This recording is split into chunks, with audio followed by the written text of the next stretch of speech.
Hi అండి తెలుగు ప్రజలకు నమస్కారం. నేను ఫారాన్ మామ మాట్లాడుతున్నాను. ఎలా ఉన్నారు? బాగున్నారా? ఈరోజు గుడ్ న్యూస్ చెప్తున్నాను. 25వ తారీఖు 4వ నెల 2026. నేను ఈరోజు మంచి వార్త చెప్తాను, మంచి శుభవార్త చెప్తున్నా. శనివారం మంచి రోజు, వెంకటేశ్వర స్వామి ప్లస్ ఇంజనీరింగ్. కానీ నేను మంచి డబ్బు ఈరోజు ఉంటుంది, రేపు పోతుంది. మంచితనం లైఫ్ టైం ఉంటుంది.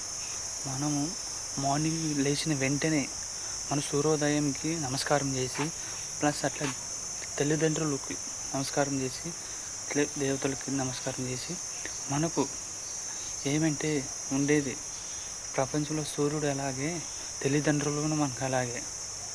జీవితాంతం మనం ఉండలేము, ఎప్పుడు పోతాం తెలియదు. అలాగే ప్రతి ఒక్కరితో మంచితనం, మంచి పలకడం, ఎలాగైనా మాట్లాడండి దయచేసి. ప్రతి కోపం ఎన్ని రోజులు ఉంటుంది? 2 రోజులు ఉంటుంది, 3 రోజులు ఉంటుంది. అదే మంచితనం లైఫ్. నువ్వు 10 మందితో మాట్లాడు, 100 మంది నీ వెనుక ఉంటుంది. చనిపోయినప్పుడు 4 ఉంటే చాలు నీకు, అదే నీకు మంచితనం. అదే నీ కోట్ల మంది ఉంటారు. నీ మాటే నీ ఎన్ని సంవత్సరాలను. మనం సముద్రంలో ఇసుకను లెక్క పెడతామా? చెప్పండి, సముద్రం ఇసుక లెక్క పెడతామా? లెక్క పెట్టలేం. మంచితనం లెక్క పెట్టలేం, లైఫ్ టైం. అదే నీకు ఆ మంచితనమే నీకు కోట్లు ఆస్తున్నట్లుంటాను. దయచేసి ప్రతి ఒక్కరికి మంచితనం, మంచి పలకం మాట్లాడండి. నేను ఫారాన్ మాట్లాడుతున్నాను, ఇప్పుడు లండన్లో ఉన్నాను. ఓకే.